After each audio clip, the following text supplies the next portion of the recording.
We're sort of used to this routine now, but does it reflect any forward churn because of price hikes? Is it about the timing of content in the first half of the year? Yeah, I think there's clearly in 2Q we're going to see some impact from those price increases, particularly in the domestic market where we had already flagged expectations that's probably a little bit high on the domestic side. Probably more importantly, though, there's a couple of key shows that we had thought were going to land in the second quarter that are actually being pushed to the third quarter. And so I think the punchline there is the 2Q guidance is just fine. And the third quarter kind of set up and content slate, which we had also flagged as looking quite compelling into this print, looks that much more compelling here. Michael, you agree? And if so, what shows should we be worried about in terms of timing? Well, I'm not worried about any shows in terms of timing, and I'm not sure exactly which shows your other guest was talking about, but I do know that Stranger Things, for example, may be one show that's going to be in the third quarter rather than the second quarter. We have The Crown coming in the third quarter. I think back to your original question, though, about the subscriber guidance, and we've been on before talking about this. Keep in mind, we think that Netflix is the best value proposition for consumers, okay?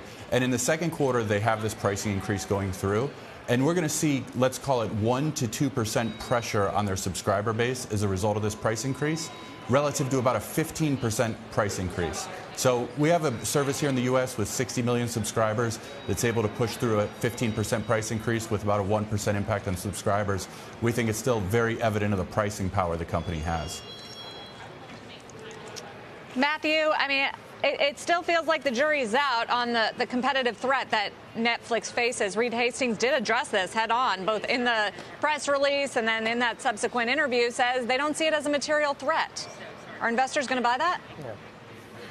Yeah, I think there's a couple of points here. And let's talk about Disney for a second. I'll make 3 points. I think number one, Disney will, at the margin, represent incremental competition for Netflix. However, we also think Disney is going to spark more cord cutting, number one. Number two, it's not a perfect alternative to Netflix. Again, Disney is predominantly family-generated content, family-based content. If you look at Netflix, it's much, much broader based. And then point number three here is a lot of this consternation is already reflected in Netflix stock. We've seen it pull back here in recent weeks leading up to the report here. So, look, it is going to be incremental competition at the margin, but we think it's very, very manageable for Netflix. But Matthew, if I could follow up on that, you know, when you think about all the streaming services that are going to be available, not just Disney, but Warner, for example, and others, and no longer having licensing agreements potentially with Netflix, so they're going to be solely reliant to a large extent on just developing their own programming. I mean, are their costs just going to continue to go up for years and years to come? And are they going to be able to develop enough of a strong brand for sort of their own brand to continue to accumulate users the way they have been in the past? Yeah, great question. So, and they actually made a couple of very interesting comments on the call last night.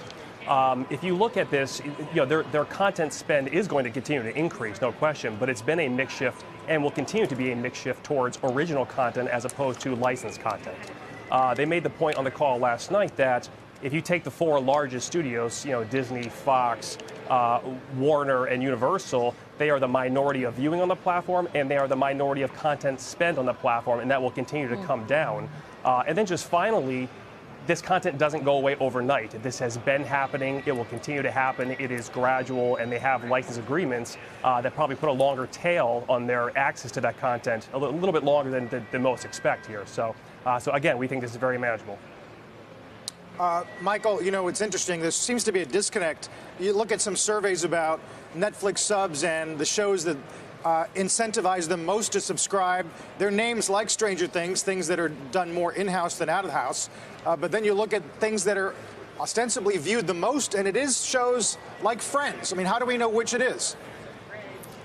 It's a good question because Netflix doesn't disclose their viewing, of course. They did say yesterday on the call, though, something that I think was quite interesting, that 10 of their top 10 most viewed programs are Netflix original programs, and 21 of their top 25. So that gave you some insight into what the sort of exposure is to viewing on things that are licensed versus owned. In addition, they point out, rightfully I believe, that they lost access to Fox content in 2017, and we really haven't seen a discernible impact on their subscriber trajectory since then. So I agree with their thought process, that is, they will have more budget to put into their own originals. I'm more concerned about them finding quality projects, and I'm not concerned, but I would say that would be a greater concern than being concerned that they have to ramp their spending beyond what the current trajectory is.